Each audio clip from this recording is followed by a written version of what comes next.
Well, good evening, everyone. Welcome to the next in our series of Roadmap for Progress town hall meetings featuring our endorsed candidates. My name is David Donofrio. I'm honored to be the chairman of Roadmap for Progress. And tonight I am joined by Desiree Tims, and she is the Democratic candidate for Ohio Congressional District 10. Welcome, Desiree. Hi, thank you so much for having me. I'm so excited to be here. We're glad to have you. So I wanted to just real quick kind of housekeeping. Tonight's town hall will be approximately 30 minutes. We want to give Desiree an opportunity to introduce herself to you and talk about her campaign and the issues that are most important to her. Did want to also point out that there is a link attached to this video. If you would like to contribute to Desiree's campaign, please do so throughout this video. And also this Saturday, we are going to be having a day of action where you can get involved from anywhere in the country to help get Desiree to Congress. So let's go ahead and get started. So Desiree, if you don't mind just introducing yourself a little bit to us, let us know about your background and why you decided to run for U.S. Congress. And yeah, that's an excellent question. So I'm Desiree Tims. I'm the granddaughter of sharecroppers and the first in my family to attend and graduate from four-year college. I graduated from Xavier University in Cincinnati and worked my way through law school at Georgetown Law. I got my start in politics knocking doors for a man named Barack Obama. You might have heard of him. In 2007 and 2008. And after graduation, the White House offered me an opportunity to join, and I said yes, and I joined the Obama administration. And then later worked on Capitol Hill for our beloved Senator Sherrod Brown, Yes. Kirsten Gillibrand of New York. I'm running for Congress because we need change. We need average, everyday, working class people from different backgrounds at the table of change making policy decisions, policy solutions that work for regular people like me, for people like my grandfather, who was a sharecropper in the Deep South, who migrated to Ohio in the late 1940s to work in the steel mills and factories. He was able to climb his way to the middle class on a first grade education. Right now, across America, we have people with graduate degrees who can't climb to the middle class. And that is why we have to work harder. We have to build back better, as our next president, Joe Biden, says. But we have to make sure that opportunity and the American dream is within reach for every American, regardless of your zip code, regardless of what you look like, regardless of who you love, regardless of how much money you bring home every 2 weeks. You should be able to access the American dream because that's her promise. That is awesome. Thank you so much, Desiree. So to get started and dive in a little bit, uh, we as one of our endorsed candidates, we view you as someone who would help to put not just the state of Ohio but our country on the roadmap for progress. And so I wanted to ask you a little bit about what that aspiration means to you, and what you think that means as far as moving our country forward. You mentioned like the Build Back Better. So what do you think that particularly means in Ohio's 10th district? Yeah, for Ohio 10, we have Wright Pat Air Force Base, which is a great anchor for this district. It is also Ohio's largest single site employer. In this district, we also have more than 5 colleges and universities. And in this district, the Dayton Kettering Metropolitan Statistical Area, we have some of the most, one of 5, right, most science and engineering grads entering the labor market and the workforce. Wow. What the roadmap to progress means for people here is to make sure that we can build and expand on jobs from Wright Pat Air Force Base, is to make sure that we can create cybersecurity in a sector. Here's what we learned from COVID. You can work from home on the internet. There's this thing called the internet. Yes. But we also know that almost 19 million Americans don't have the internet. And so we have to make sure that we are rebuilding our infrastructure to ensure that people have basic access to broadband. the same way you can get a few basic channels if you have a TV, right? So we need to make sure that regardless if you live in a rural area or a sub-rural area or a suburban area or an inner city, that you can access the internet. And through that connectivity, we can build a roadmap for America that is everlasting, but we can make sure that we bring back and restore more dignified jobs so that people can have the dignity of work again when they're working in our communities. This is a district here in Ohio. I'm in Dayton. We invented the airplane. The Wright brothers are from here. We invented the cash register.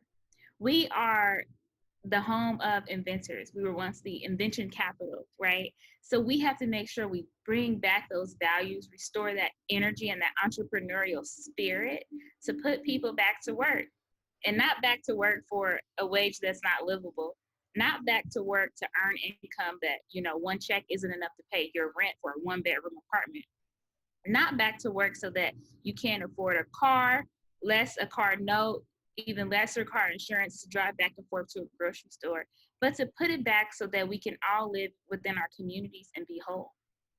That's the goal.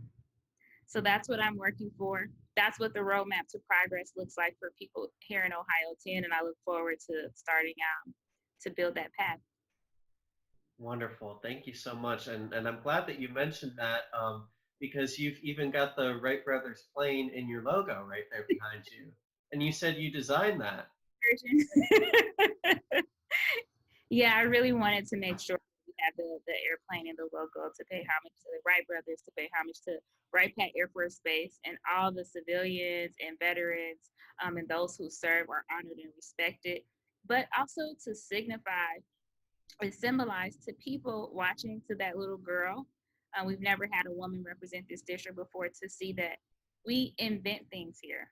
We create things. We are creators, and we can create things that are not seen, and we can make it happen. We can make an automobile fly. Yes. So that's what it's for, and I hope that people see that we're soaring into a new direction. That's wonderful.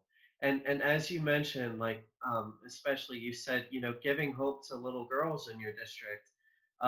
This happens to be a pretty important anniversary.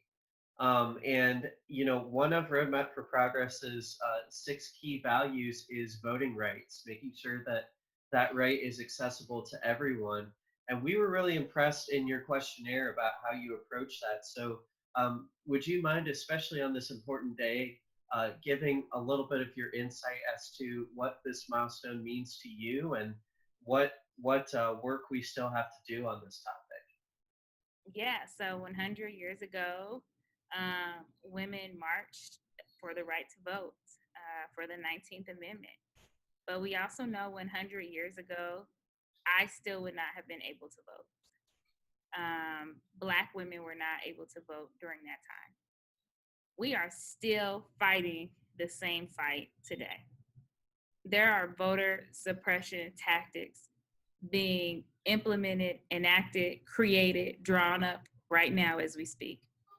Right now, we can scroll Twitter or Facebook and see images of post office boxes being snatched off of our streets. Right now, we'll see voter intimidation graphics and memes trying to deter people from voting. I'm blessed to have had the opportunity to meet our forever Congressman John Lewis. And Congressman John Lewis said the vote is the most nonviolent sacred tool we have. And we have to make sure that we protect it.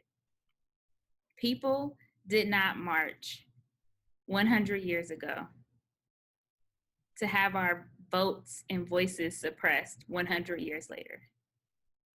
People who look like me did not die, shed blood, and get beaten so that their children and grandchildren wouldn't be able to vote just a few decades later. And we certainly can't allow someone in power to, for one term, to turn back all the progress we've made as a country. The most beautiful thing about our history in this country is that we always bounce back. We're resilient. We are strong, and we know how to move forward. We always build back better. Always. That's our history. That's what makes America so beautiful and so great, is that we know how to come together and unite to make change, to make progress, to make hope, despite our shortcomings, our past, and what might have been. And so I'm optimistic, I'm encouraged, and I'm empowered by seeing all of the young people in our streets and on social media organizing and mobilizing to stand up and fight for justice, to fight for equality, to fight for voting rights. And I just left a march with young people here from some of the universities who were marching and demonstrating to save the post office. That's American. That's why That's we. that's wonderful. I want to touch on that as well because obviously it has been extremely difficult year for a lot of us, and to go along with those demonstrations and things like that. One of the most powerful forces that we've seen this summer is the Black Lives Matter movement. And we at Roadmap for Progress feel very strongly that we don't want this to just become a bumper sticker.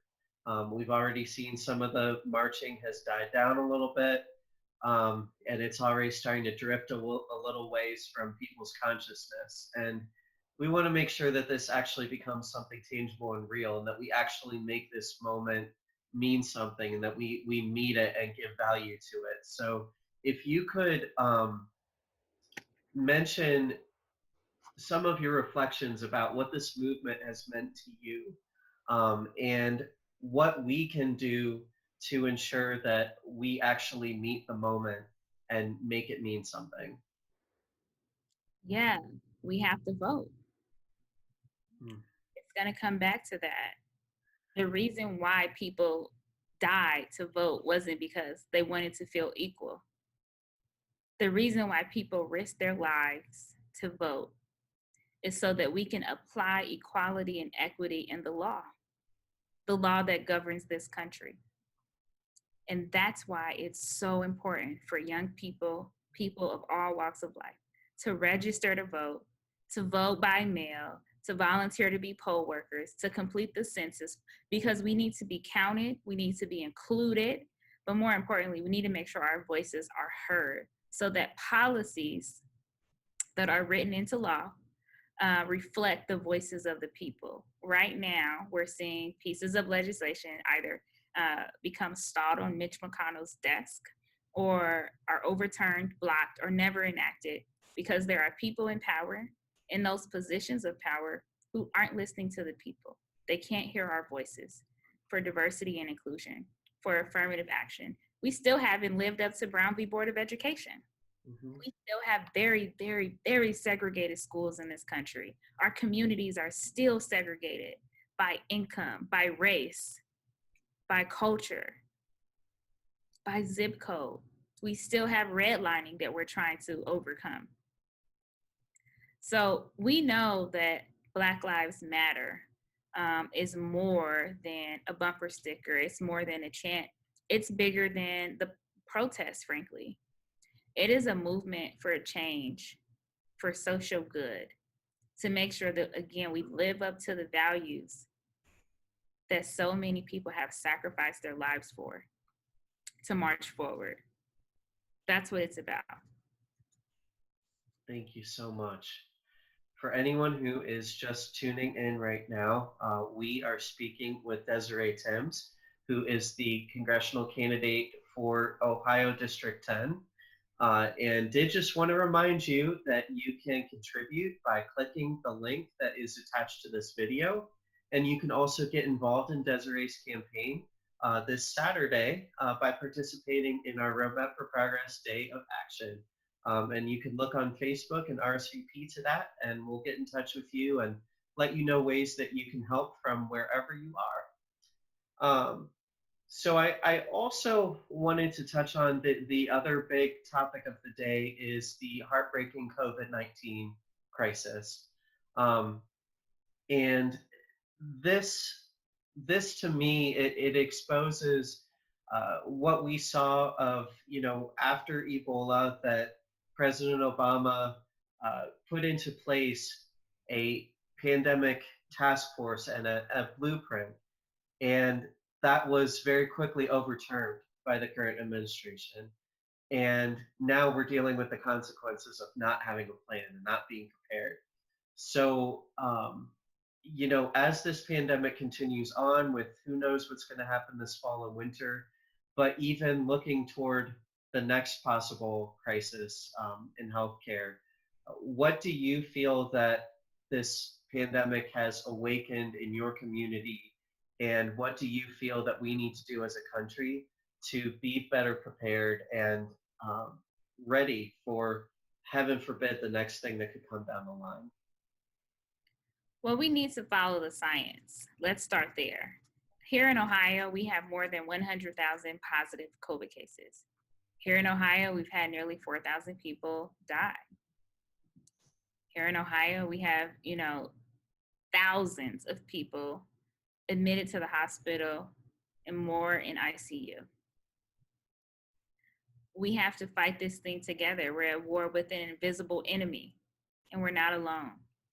But in order to get through it, which we will get through this together because we always do, right? But what we will do is we will follow the science so that we don't have to live through this, because this was something we didn't have to go through. Under President Obama's administration, 2 people died from Ebola, which was much more contagious than COVID-19. That's what happened when neglect is persistent in the halls and walls of those in power and in our leadership. We have to make sure we're replacing them with people who are equipped to take and accept help. If someone leaves you a playbook, you ought to take a look at that playbook. You ought to follow the science in that playbook.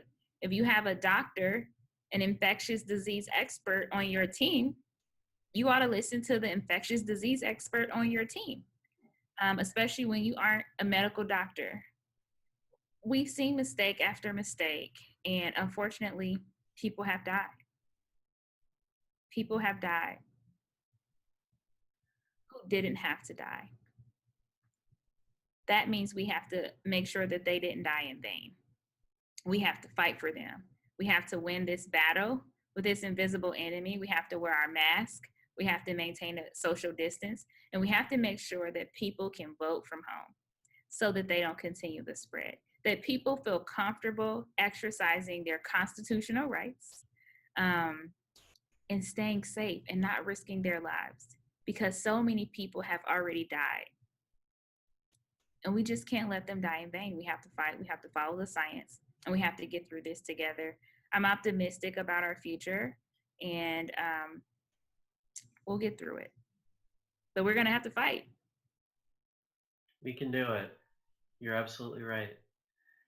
I wanted to turn to leadership kind of in general. So, as we've alluded to, particularly in this conversation, of the lack of leadership being displayed from the top down, from the White House, too often the halls of Congress. Um, there are a lot of people who might be watching this right now who feel like they don't necessarily see a difference between the parties. Maybe they don't like the nominees, or maybe they're just disillusioned about politics in general. And yet, we have less than 80 days to go before this election. So, if you don't mind speaking to what leadership means to you, um, and in particular, something that might encourage people to actually want to get involved who too often just feel let down by a system that's failing them. Yeah. Listening, that's leadership. Leadership is knowing you're not always the smartest person in the room. You don't always have the answers, and you have to listen to people. When you're in a position to lead, it is because people put you there. And you have to listen to those people who put you there. So when I'm out on the trail and I'm talking to voters, they are thrilled that, one, I'm listening and that they feel heard. But more importantly, they're thrilled that they will have someone in Congress In the next Congress, who will have town halls. My opponents never had a town hall. Wow. Pledged to have a town hall every quarter. My opponents never had a town hall and has been in elected office for nearly a quarter century. For nearly a quarter century, the people Wow. here in Ohio 10 have not been heard. And that's not leadership. Wow. That's incredible. And thank you for making that pledge to continue to listen to the people on a continual basis. That you're absolutely right. That's what leadership should be all about. And I really appreciate you saying that. Um, I do want to give you an opportunity as we head around the bend here to give your kind of closing statement. And as you do so, you know, this is kind of a national audience that might be watching you today, um, and maybe they don't have a inspiring candidate like you in their own district or in their own state. Um, but they have the opportunity to still help you. And so, as you give that statement, let them know why assisting in Ohio 10 is so important. Of all the races that they could get involved in, what is really at stake in Ohio 10? Why should they be paying attention to Desiree Tims? Well, as the saying goes, as goes Ohio, goes the White House, and as goes Ohio, as Ohio's 10th goes, as Ohio goes. So we want to turn Ohio blue for Joe Biden. We want to make sure we're going to make real change in our country. We have to make sure that Ohio's 10th district flips blue and that we elect some woman named Desiree Tims to Congress. I'm counting on you. I'm the first African American Democratic nominee, and I'll be the first woman to represent this district. We are on a path and a trajectory towards history, towards making change, but more importantly, we're on a pathway to make sure that the people here finally have representation in Congress. That's what this fight is about. It's not about me, it's about the people. I'm going to be okay. I'm fighting for my community because we need help. Just last year, we had 15 tornadoes that ripped through our community. We had a KKK march downtown Dayton, and we had a mass shooting that took 9 lives in our beloved Oregon district. So we're a community, but we're resilient, and we will fight back and we will bounce back from the tragedies that don't define us, that have only propelled us to fight harder, to march longer, and to stand tall, to make sure we have fighters and champions representing us at all levels of government so that our voices are heard, so that no other community has to go through what we went through, and to make sure that communities who have experienced tornadoes, climate change, mass shooting, that change is on the way. And they have propelled you just like that airplane, propelling you forward. That is amazing. Well, Desiree, thank you so much for taking a few moments of your day today to let us know about your campaign. And just to everyone watching one more time here, this is Desiree Tims. She is running in the Ohio 10th Congressional District, which is the Dayton area, the birthplace of aviation. Did just want to remind everyone that you can click the link attached to this video to contribute to her campaign today. And you can also get involved this Saturday in her day of action with Roadmap for Progress. So, on behalf of Roadmap for Progress, Desiree, thank you so much for joining us tonight,